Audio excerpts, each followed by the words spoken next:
박사님은 이제 그럼에도 불구하고 중장기적으로 중국이 걸어가고 있는 노선 중에 우려할 부분이 충분히 있습니다라고 말씀을 주셨잖아요. 네네. 그러면 그런 것들이 가시화되거나 본격화될 수 있는 시점은 언제로 보세요?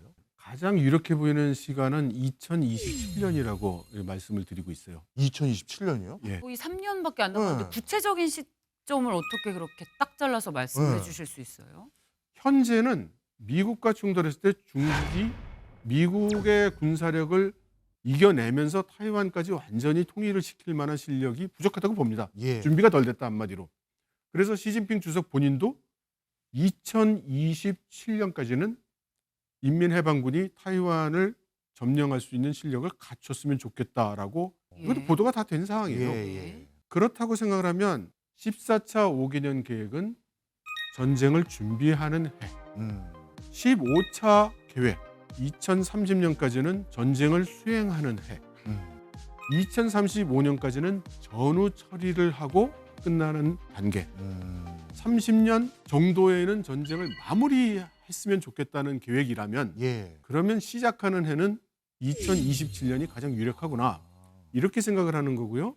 미군의 고위 장성들도 2027년이 유력하다고 본다고 이런 보도가 이미 몇 사람 이미 했었죠. 예. 근데 사실 보도라는 것은 이 전쟁 시나리오에 따라서 네. 다양한 가능성을 염두에 두고 다양한 얘기들을 보도할 수 있지 않습니까? 네. 실제로 진짜 2027년에 이런 무력 충돌, 음. 군사적인 행동할 가능성을 더 높게 보는 분위기인가요? 체감하실 때 네. 어떤 분위기인지 궁금해요. 다들 기정사실화하는 이제 그런 분위기입니다. 그러니까 중국의 기업인이라든가 중국의 관료라든가 이런 사람들도 다만 입 밖에 전쟁 뭐 이렇게 말은 안 하죠. 예. 그러니까 대놓고 분명하게 지적할 수 없지만 애둘러 암시하는 이제 그런 발언들은 요즘 굉장히 많이 늘었습니다. 사실 박사님 입장에서도 2027년에 전쟁 가능성이 있다라는 말씀을 하시는 건 굉장히 부담을 가지고 그렇겠죠. 하시는 말씀이실 것 같아요. 네. 그렇다면 저도 금융시장에 투자하는 사람으로서 내가 지금부터 포트폴리오에 대한 고민을 좀 해야 하지 않을까. 만약에 저게 사실이라면 2027년은 정말 얼마 안 남은 시점이거든요. 네. 그러면 외국인들이 정말 물밀듯이 빠져나와야 되는 건데 지금 그런 움직임은 보이고 있지 않습니다. 사실.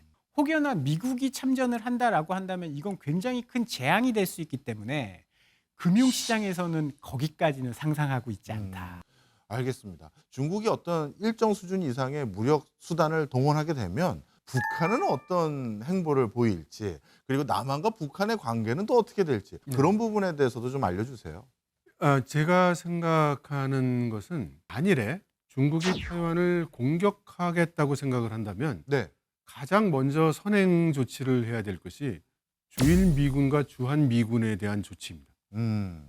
그래서 북한을 동원해서 한반도에 그 무력 긴장 사태를 만들 가능성이 매우 높다.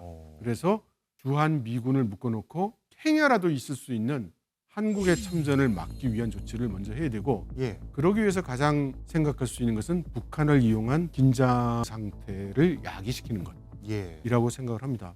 대만 해협에서 만약에 군사적인 충돌이 생긴다면 구체적으로 어떤 일이 일어날 수 있을까요? 가장 먼저 아마 우주전이 시작될 거로 생각합니다.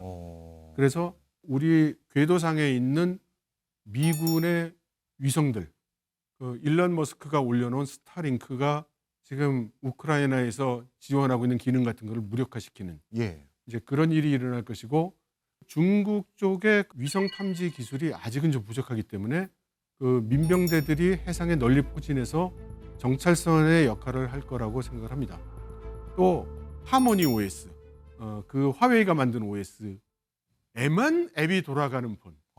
그러니까 안드로이드 앱이나 뭐 이런 거는 전혀 돌아가지 않는 데이터 안전이 보장되는 중국 입장에서 이제 그런 폰이 이제 곧 나온다는 거죠. 예. 그런 방향을 보면 거상만보, 뚜벅뚜벅 지금 그 방향으로 종합적으로 그리고 복합적으로 가고 있다고 저는 생각합니다. 네.